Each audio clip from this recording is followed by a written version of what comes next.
of two former ministers of the Federal Republic of Nigeria who died recently in persons of late Muhammad Umar Baba, who was a one-time Minister of Petroleum Resources, as well as Bode Olo Poroku, who was a one-time Minister of Science and Technology. From the State House, Aliu Kabir, NTA News. Right, let's now take you to Niger Republic, where we hear that the Republic of Niger government says several people have been arrested in connection with a coup attempt, while others linked to the events have been actively sought. Government spokesman Abdurrahman Zakaria said Wednesday afternoon the government condemned the cowardly and backward act aimed at jeopardizing democracy and the rule of law in the country. Let's get more details from Joyce Ometu. The attack came at a time the authorities have finalized an arrangement for the handing over of power to the newly elected president, Mohamed Bazoum. The army officers who allegedly attempted to break into the presidential area in Niamey were repelled by presidential guards. Residents report that the overnight shooting lasted for about 20 minutes. Reports have it that some soldiers have been arrested. Niger has suffered numerous coups in its history. The most recent is that of February 2010, which toppled the then president, Mamadou Tanja. There have been growing attacks by militants and political tensions following Mohamed Bazoum's victory in the country's February presidential election runoff. Bazoum is a former interior minister and right-hand man of the outgoing president, Mamadou Youssoufou, who is voluntarily stepping down after 2 5-year terms. Former President Maman Ousmane, who lost in the runoff, has rejected the results and alleged fraud. He called for peaceful marches across the country, but the planned opposition protest scheduled for today in Niamey was banned by the authorities. Joyce Ometu, NTA News. And to take an analytical look at developments trailing the attempted coup in the Niger Republic is Nigerian BBC journalist monitoring the situation in Niger from Abuja, Abdul Halilu. Good to have you join us in our studio. Good evening. Good evening to you too. Now, what can you tell us about the situation in Niamey as it concerns the coup attempt, of course?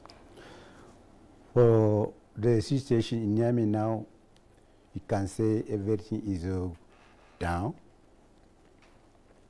But around 3 o'clock in the morning, some heavy arms has been heard around the administrative quarters, especially precisely around the presidential area, which confirmed that there's a coup. For now, some people have been arrested, and then the leader of the coup, what they call by name a captain, Guruza Sani Saleh, they are looking for him. Still now he's not in the hand of the authorities. Okay, it's still at large. That's what you're trying to say, right? Mr. Halilu? Pardon? I said it's still on the loose, talking about the people you mentioned. They're still on the loose. He's still, they are looking still the leader of the coup, as I said. And then you know Niger Republic is a country that have a historical background of the coup. During this 10 years of the President Mohamed Issoufou, there's about 3 attempts of the coup d'etat. And then before then, you know, even the first president elected after independence, Jor Hamani, has been overthrown by coup by President Senou Kounché. That was the first coup. The second one was when Ibrahim Bareme Nassara overthrown Muhammad Ousmane, the leader of this election.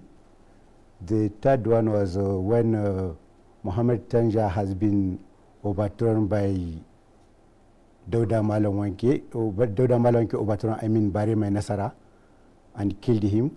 The fourth one was when they overthrown Muhammad Tanja, the dead president, in February 2010. Okay, and would you say this attempted coup will likely affect the planned inauguration of the new president that is about to happen in a few days' time? Some way it's going to affect the plan of the inauguration, because from the news that you are hearing, the France delegation, they have already said they are not going to attend the inauguration. And then, many of African countries, leaders may not go, because the situation still now, we don't know which is which. And that's not really looking good. But as a journalist, do you see instability in Niger affecting other neighboring countries?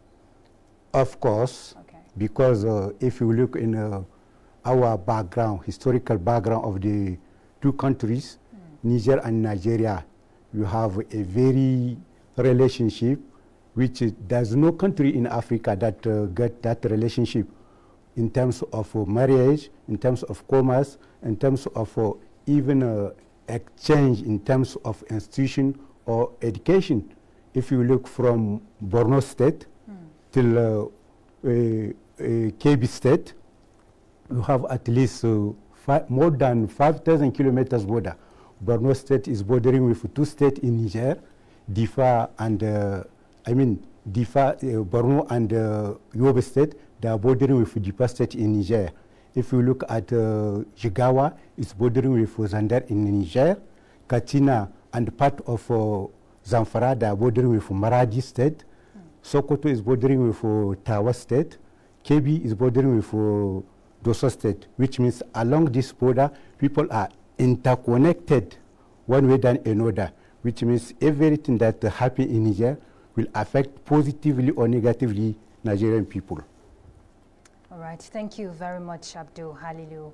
And someone once described Nigeria and Niger as Hassan the Husseini. Thank you very much for your time. Thank you. All right. Okay, let's look at all the electoral matters for us back home. The Independent National Electoral Commission has fixed 12th of February 2022 as the date for the conduct of the Federal Capital Territory Area Council's election. A statement by INEC National Commissioner for Information, Festus Okoye, indicates that the collection of forms for the election will take place on 1st April 2021, and the conduct of party primaries and resolution of disputes arising from the primaries will take place on 1st to 24th April 2021. The personal particulars of the candidates will be published on 5th June 2021, and the parties will commence campaigns on 14th November 2021. The 3-year tenure of the 6 chairmen and 62 councillors will expire in May 2022. All right, let's bring you a global update. Pfizer-BioNTech says its COVID-19 vaccine is 100% effective in teenagers. An international criminal court judges uphold acquittal of Ivory Coast President Laurent Gbagbo. Joyce Ometu will bring us details now. The COVID-19 vaccine from drug company Pfizer and its German partner BioNTech has been declared safe and extremely effective in adolescents. The companies, in a statement, said phase 3 trials carried out on more than 2,000 children between 12 and 15 years in the United States showed 100% efficacy and robust antibody responses. Meanwhile, Israel plans to administer the Pfizer-BioNTech vaccine to 12 to 15-year-olds after the manufacturer deemed the shot safe and effective. And history is made as Russia registers the world's first vaccine against COVID-19 for animals. Russia has 3 coronavirus vaccines for humans, the most well-known of which is Sputnik V, named after Sputnik, the world's first satellite launched by the Soviet Union. Statistics shows that global cases have exceeded 129 million. This is just as total positive cases in Nigeria rose to 162,726 after the Center for Disease Control reported 121 new cases. Turning attention to South America, Brazil's Jair Bolsonaro is facing the biggest crisis of his presidency after the heads of the Army, Navy and Air Force all quit and the country recorded its highest daily COVID-19 death toll. The unprecedented resignation of the defense chiefs is being seen as a protest at attempts by Bolsonaro to exert undue control over the military. In the meantime, the International Criminal Court has upheld the acquittals of former Ivory Coast President Laurent Gbagbo and former Minister Charles Blé Good on charges of involvement in deadly post-election violence. Wednesday's appeal panel's decision to reject the prosecutor's appeal against the acquittal ends proceedings against both men. And that's a global update. I am Joyce Umetu. All right, let's take a short break. We'll be back in a moment.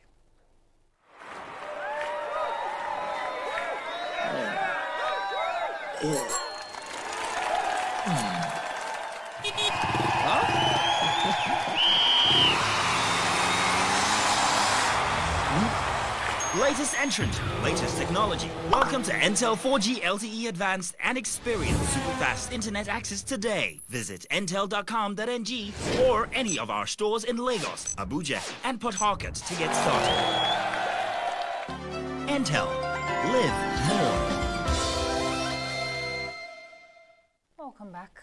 ECOWAS Vision 2050 is to create a borderless, peaceful, prosperous and cohesive region built on good governance where people have the capacity to access and harness their enormous resources. Now, this is a shared responsibility that the regional parliament is willing to pursue through its strategic plan. Onenge Fine First reports that this plan has been adopted at the ongoing first extraordinary session of the parliament in Freetown, Sierra Leone. ECOWAS Parliament Strategic Plan is designed to provide direction in decision-making and allocation of resources to enable Parliament attain its goals. It provides guidance on the efficient and effective utilization of scarce resources and serves as the basis for monitoring and evaluation of the performance of Parliament. We remain committed to the call for direct election of members to the ECOWAS Parliament.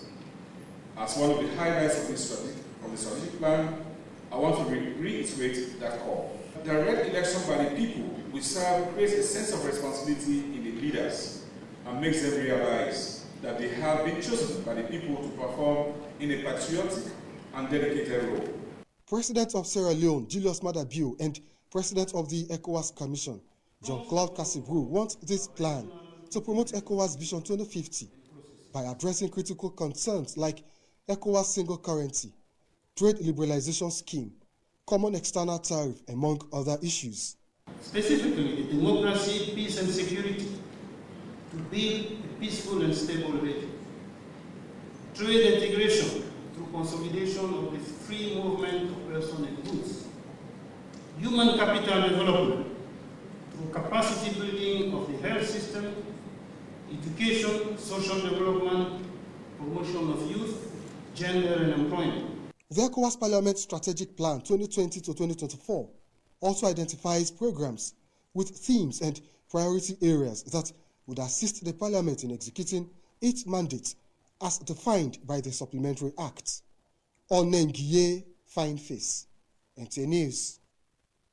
Well, it is now a new dawn for Nigerian women as the federal government is creating an enabling environment for women and girls, including those in the rural areas. This was contained in a message by President Muhammadu Buhari at the domestication and implementation of the new decade 2020 to 2030 of African women's financial and economic inclusion. Adebola Brooksline Sunday has more to tell us. A survey conducted by the World Bank shows that about 70% of African women are excluded by financial institutions or are unable to meet adequate conditions to access financial services. It is in a bid to break these barriers that these key players converge on the State House for the domestication of the new decade agenda of the African Union. President Muhammadu Buhari, represented by the FCT Minister Mohamed Musa Bello, said the move is in response to the United Nations agreement to establish institutional mechanism for women advancements. The administration will no doubt support the voices of women in the ongoing constitutional amendment process in Nigeria to address the issues of quota and affirmative action in the appointment of women. First Lady Aisha Muhammadu Buhari represented assured Nigerian women and girls of full implementation of the agenda. The inclusion should look downward to the grassroots and look at those women, rural women, and their needs. We must commend President Muhammad Buhari for the support he has given women by giving 45% of the SMSE programs strictly to women. AU ECOSOC and Dromi Foundation are the driver of the domestication. We intend to achieve 1. Challenges faced by women in the agriculture and mining sector that affect their productivity. 2. Prefer solutions to the challenges faced by the women in the sector. We will also seek for guidance on how a dedicated bank can be established for Nigerian women and get tried for easy accessibility. The forum wants other African countries to replicate the model and maximize investment in women from all fronts. Adebola, Brooklyn Sunday, NTA News. Look at all the issues. There is an ongoing dialogue between the federal government and Nigerian Association of Resident Doctors over notice of indefinite strike issued by the group, which was meant to commence today. NARD is pushing for non-payment and non-recruitment of house officers, abolishment of bench fees, non-payment of national minimum wage and hazard allowance. Well, we're awaiting resolutions of the dialogue. Let's take you to Kaduna. Kaduna State High Court, presided by Justice Gideon Kurada, adjourns the trial of leader of Proscribed Islamic Movement of Nigeria, Sheikh Ibrahim El-Zakzaky, and his wife Zinat, to the 25th of May 2021. Haruna Mohammed reports. The prosecution counsel presented his last witness, who is a general in the army. This brings the total number of witnesses testifying since commencement of the case to 15. The defense counsel, on the other hand, had earlier filed a motion to quash the charge before the commencement of trial. Most likely, most appropriately, we will be consulting with the clients and entering a no-case submission for the defendants. One of our prayers is that the court should overrule the no-case submission, overrule the defense, and convict the defendants accordingly, and pass the necessary sentence as provided for in the law. Among the witnesses who testified are police commissioner and other key actors from members of the public. In Kaduna, Haruna Mohammed, NTA News. Sports football academies adding quality to football in the country as another Nigerian athlete seals Tokyo Olympics qualification. Let's see that on the Sports Update. Many thanks for joining us on Sports Update. I am Badi Adeleye. Fosla Academy Karushi are still relishing their victory in the football final of the National Principals Cup in Abuja after a first-half brace from Tukura Jewel gave them a 2-0 win over Christ Comprehensive School Kakuri on Tuesday. The champions of the Federal Capital Territory and North Central Zone scored 32 goals in 9 matches to emerge the pioneer winners of the rebranded annual tournament. If you are hardworking, and you're working towards your goal and you're having God next to you, that's why we came out the champions of this tournament. Still talking academies, the recent signing of Nigeria's dwarf Adewale Oladoye and Chinonso Emeka has been described by football analysts as a pointer to the fact that football academies in Nigeria are beginning to get it right. Oladoye, a powerful defensive midfielder, and pacey striker Emeka, who are both 19, began their football careers at Abuja-based academy Water FC. This will actually get to open doors for other players, because we know Water FC has been producing good players. It's a great development for Nigerian football, and I think it's something we look forward to seeing how better they can really get to produce more players. In the meantime, players of Nigeria's Super Eagles have been reacting to the 3-0 win over Lesotho on Tuesday in Lagos. Coach Gernot Roseman ended the 2021 Africa Cup of Nations qualifying campaign with 14 points out of possible 18. I feel very happy for the country and for the goal. I'm very happy that we got a point and that we've qualified, so I'm happy for the game. And finally, Grace Nwokocha has become the latest Nigerian to qualify for the Tokyo Olympics after racing to the top of the world's women's 100 meters list of top performances so far in 2021. The Port Harcourt-based sprinter set a new personal best of 11.09 seconds at Tuesday's AFN MOC Grand Prix. And that will be all on Sports Update. I am Badi Adeleye. Right, the Nigerian Meteorological Agency, NIMET, has given reasons for the present hazy weather conditions being experienced over the north and central parts of the country in the last few days. According to a release from the Central Forecast Office of the agency in Abuja, the present dust haze being experienced across the north and central regions of the country resurfaced on Thursday, 25th of March, 2021, as anticipated by the CFO in its weather outlook issued on Monday, 22nd of March, 2021. The release explained that the dust event is as a result of the passage of the mid-latitude wave, which helped in strengthening the surface pressure over the Sahara Desert region. The release disclosed that this activity resulted in progressively pushing down the intertropical discontinuity from a latitudinal position of 10.8 degrees north on Wednesday, 24th, to 7.8 degrees north on Tuesday, 30th of March, 2021. NIMET says the dust situation is expected to persist till Thursday, 1st of April, when the Saharan high-pressure belt is projected to weaken and horizontal visibilities should improve to between 1 to 3 kilometers over the extreme north. The implication of this is that Nigerians should expect flight operations to run smoothly without fear of delay or cancellation from Thursday, 1st April 2021 over the extreme north. And in line with that, why don't we check out how tomorrow's weather will fare?